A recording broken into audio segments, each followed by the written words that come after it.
známa švédská spisovateľka Selma Lagerlöf na konci svojho románu jedného napísala nádhernú vetu. Krista nemožno milovať bez toho, aby sme nemilovali aj ľudí. Preto prajem vám, milá Ivka a Peter, aby Pán Ježiš dával tú pravú hodnotu aj vášmu manželstvu.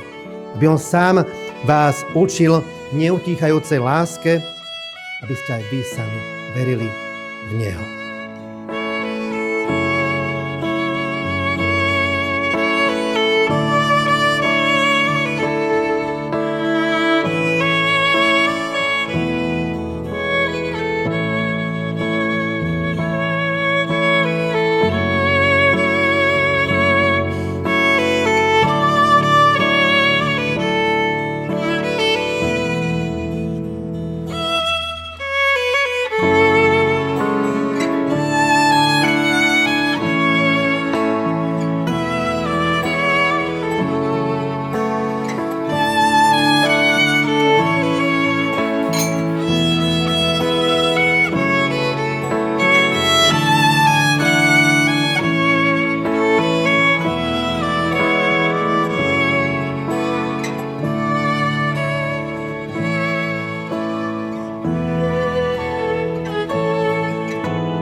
Si odovzdajte to obrúčky a nech vám pripomínajú, ako oni nemajú konca, nech ani vaša manželská láska nemá nikdy konca.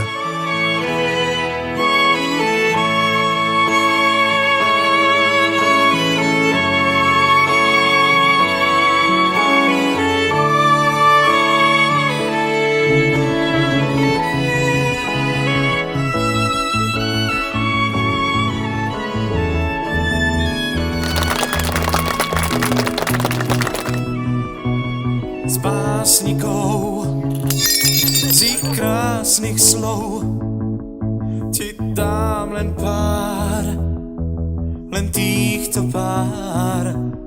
Ja mám ťa rád. Je vidieť, že ste sa našli presne tak, ako ste mali. Doplňate sa, podporujete sa a hlavne spolu zvládate aj tie každodenné výzvy, ktoré sa niekedy začínajú otázkou, a kde je ovládač. A do budúcna vám prajem, aby vám to spolu fungovalo tak dobre ako doteraz.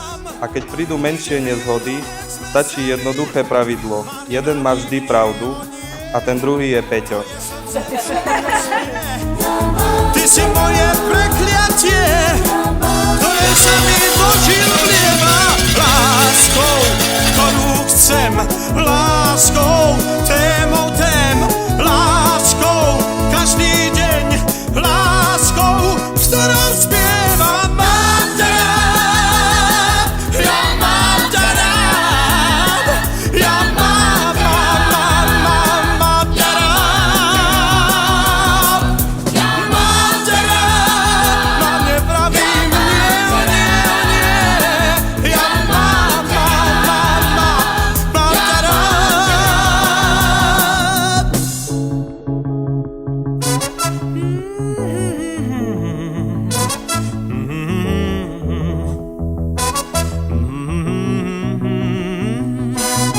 Z básnikov, z ich krásnych slov ti dám len pár, len týchto pár. Ja mám ťa rád, ja mám ťa rád, ja mám ťa rád, ja mám ťa rád. Nikdy viac, no ešte raz, objímať tú krásu krás, nech sa zvohní cíti.